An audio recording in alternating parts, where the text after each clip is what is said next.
ভিকি, সোনু, ওই যে ওখানে দেখো আজকে ফুচকাওয়ালা এসেছেন। আচ্ছা চলো আজকে তাহলে হয়ে যাক ফুচকা চ্যালেঞ্জ।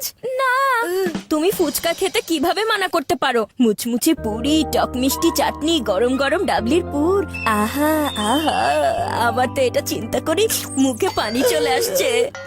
আরে না চিকু, আজকে মায়ের দেয়া ছোলা আর পুরি দিয়েই পেট ভরে গেছে। আর আমাকে এখন কোচিং এ যেতে হবে, দেরি হয়ে যাচ্ছে।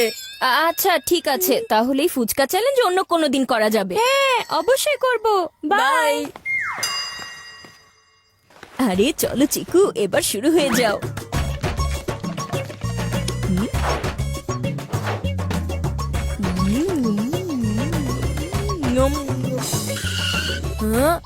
ওহো, ফুচকার চটপটি খাওয়ার আনন্দ নেওয়া হচ্ছে। তোমার মনে নেই মা আমাদেরকে চটপটি খেতে মানা করেছে? আমি এখনই গিয়ে কমপ্লেন করছি, দাঁড়াও।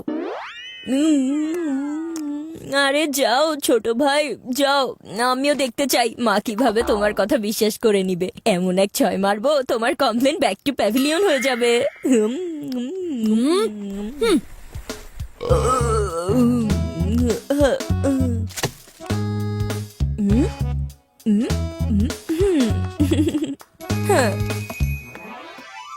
মা, মা।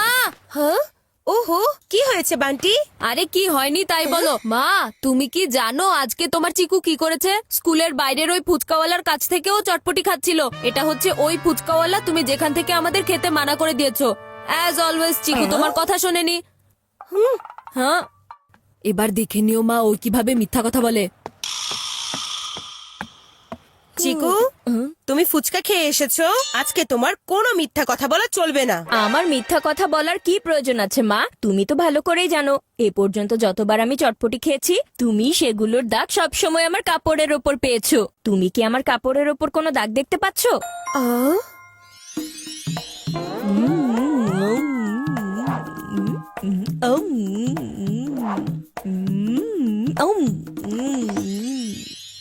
হ্যাঁ, কথা তো ঠিকই আছে। চিকুর আগে ওর কাপড় সেই খাবার খেয়ে ফেলে, আর আজকে ওর শার্টের ওপর দাগের নাম আর নিশানা কোনোটাই নেই। তার মানে আজকে ও ফুচকা খায়নি। মা দেখো, ওর কাপড় হয়তো চটপটি খায়নি, কিন্তু চিকু আজকে চটপটি খেয়ে এসেছে। তুমি বুঝতে পারছো না কেন? আচ্ছা বান্টির ফুচকার কথা বাদ দাও, কিন্তু ফুচকা খেলে কিছুক্ষণ পরেই চিকুর পেট ব্যথা হওয়া শুরু হয়। ও যদি আজকে সত্যি ফুচকা খেয়ে আসতো তাহলে এতক্ষণে ওর পেট থেকে শব্দ আসা শুরু হতো। মা পেট খারাপের কথা বলতে না বলতেই এখানে সত্যি পেটের ভেতর গুড়গুড় করা শুরু হয়েছে। কিন্তু মা, অনেক হয়েছে, থামো বান্টি, আমি আর কিছুই শুনতে চাই না। আচ্ছা তুমি আবার তোমার হোমওয়ার্ক লুকোনোর জন্য চিকুর ফুচকা খাওয়ানোর গল্প বানানোর চেষ্টা করছো না তো? হ্যাঁ মা, এই বান্টি পড়ালেখা না করার বাহানা খুঁজে বেড়াতে থাকে। আমি এখন যাই, আমাকে অনেকগুলো হোমওয়ার্ক করতে হবে।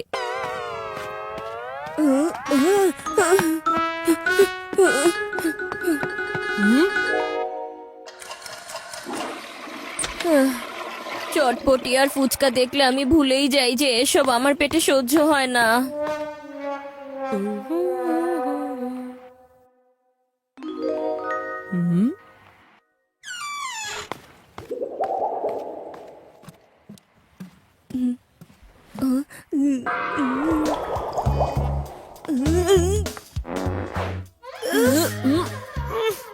ওফো, চিকু তুমি এসব কি করছো? চটপটি না খেয়েই তোমার পেট খারাপ হয়ে যায়নি তো? আরে না না মা, এটা আমার কাজ না, বরফির কাজ। কে জানে সারাদিন ধরে কি উল্টাপাল্টা খেয়ে বেড়ায়, এরপর বাড়ির বাতাসে দুর্গন্ধ ছড়িয়ে দেয়। বরফি তুমি খেয়ে বেড়াও আর আমার নাম খারাপ হয়। মনে হচ্ছে এখন আমাকে টয়লেটে আরো একটা চক্কর লাগাতে হবে। এই মিস্টার চিকু চচ্চড়ি, কোথায় যাচ্ছ তুমি? এইমাত্র টয়লেট থেকে এসেছো তাই না? আরে আমার কোনো পেট খারাপ হয়নি যে আমি বারবার টয়লেটে যাব। আমার জুতোয় ময়লা লেগেছে, সেটাই পরিষ্কার করতে যাচ্ছিলাম। তুমি দাঁড়াও, আগে আমাকে টয়লেটে যেতে হবে ভাইয়া, এরপর না হয় তুমি তোমার পেট জুতা পরিষ্কার করে নিও। হ্যাঁ, আরে না না, আমি আগে টয়লেটে যাচ্ছিলাম। কিন্তু এখন তো আমাকে টয়লেটে যেতে হবে। তোমার তো শুধুমাত্র জুতায় ময়লা লেগেছে, পেটে না। আরে চিকু, একটু বোঝার চেষ্টা করো, বান্টির এখন ইমার্জেন্সি আছে। তোমার তো শুধু এই জুতা পরিষ্কার করতে হবে তাই না? সেটা তুমি পরেও করতে পারবে, আর একটু সময় অপেক্ষা করো না। আরে আমার কাছে তো সময়ই নেই। না বান্টি দাঁড়াও। মনে হচ্ছে আমার পেট এখানেই ব্লাস্ট হয়ে যাবে।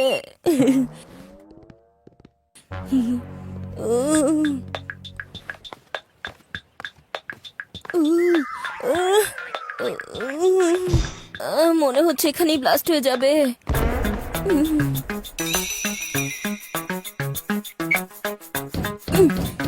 এই বান্টি, বাজাবে না আমার মগজের ঘন্টি।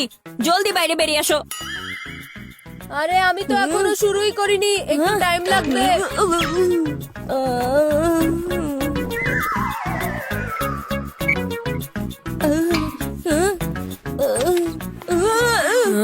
হ্যাঁ?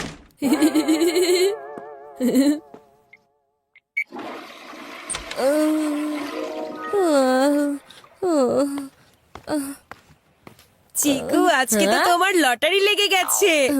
এখানে আমার পেটের ব্যাটারি খারাপ হয়ে গেছে আর মা লটারি নিয়ে পড়ে আছে।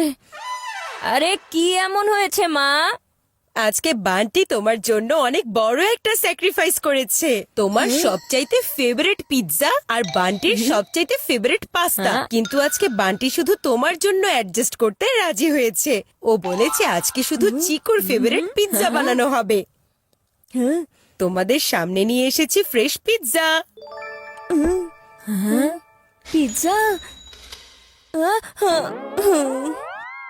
পাজি বান্টি কোথাকার, ও ভালো করেই জানে আজকে আমি পিৎজা খেতে পারবো না। পিৎজা কেন, একটা রুটিও আমার পেটের ভেতরে যেতে পারবে না। আর এই হচ্ছে তোমাদের দাদা ভাইয়ের জন্য খিচুড়ি। খিচুড়ি? আরে আজকে তো আমার জন্য এই খিচুড়ি, পিৎজা পাস্তা সবকিছু। এখন একটু খিচুড়ি যেন পেয়ে যাই। এই নাও চিকু, খেয়ে নাও।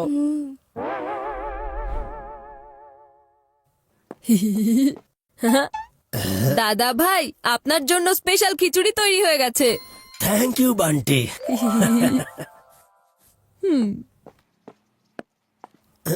হ্যাঁ, খিচুড়ি তো হাত থেকে ছুটে গেল আর পেটের হাল তো বেহাল হয়ে গেল। এখনই পিৎজাকে ছেড়ে খিচুড়ির সাথে বন্ধুত্ব করতেই হবে। কি যে করব? আইডিয়া, দাদা ভাইকে আমাদের এখনকার সময়ের পিৎজা খেতে অফার করব, তাহলে উনি তার সময়কার ওই খিচুড়িটা অফার করবে। দাদা ভাই, পিৎজা খেয়ে দেখবেন? আরে চিকু, এসব পিৎজা মিৎজা সব নতুন দুনিয়ার আজে বাজে নিয়ম কানুন। এর চেয়ে ভালো হবে তুমি এই খিচুড়িটা খাও। এটা খেলে স্বাস্থ্য ভালো থাকে আর পেটও খারাপ হয় না।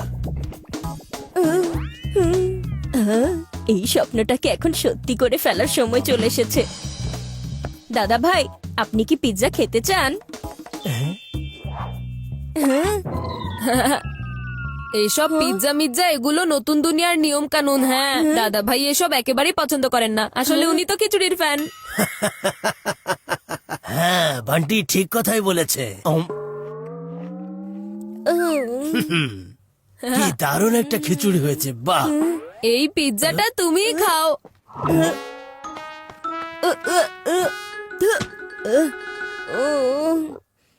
এখন শুধু একটা সলিউশন আছে। চটপটির অত্যাচার থেকে বাঁচতে হলে মায়ের ওই পেট পরিষ্কার করার ওষুধ খেতে হবে। হয়তো এটা খেলে একটু রিলিফ পাবো।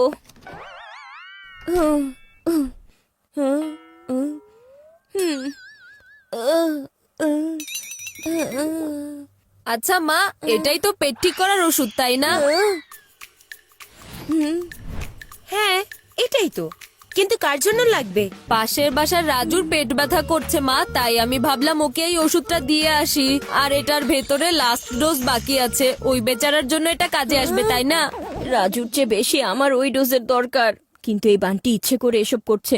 এখন যদি এই লাস্ট ডোজ হাত থেকে বের হয়ে যায়, তাহলে আমার পেটের ভিতর থেকে চটপটি কিভাবে বের হবে? দাঁড়াও বান্টি, এখন এই ওষুধ শুধুমাত্র আমার পেটের ভেতরেই যাবে।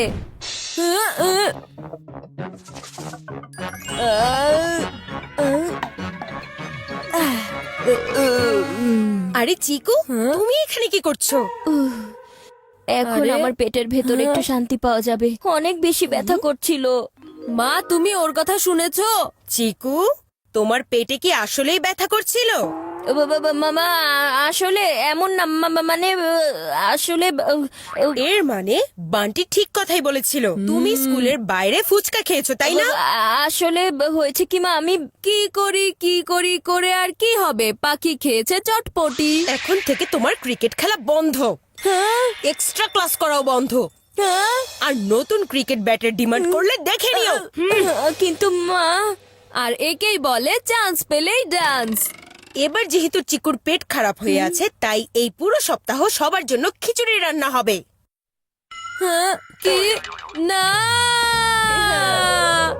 চিকুর চটপটির ঝাল আমার ওপরেই কেন পড়লো? একেই বলে হিট উইকেট। এখন পুরো সপ্তাহ খিচুড়ি খাও।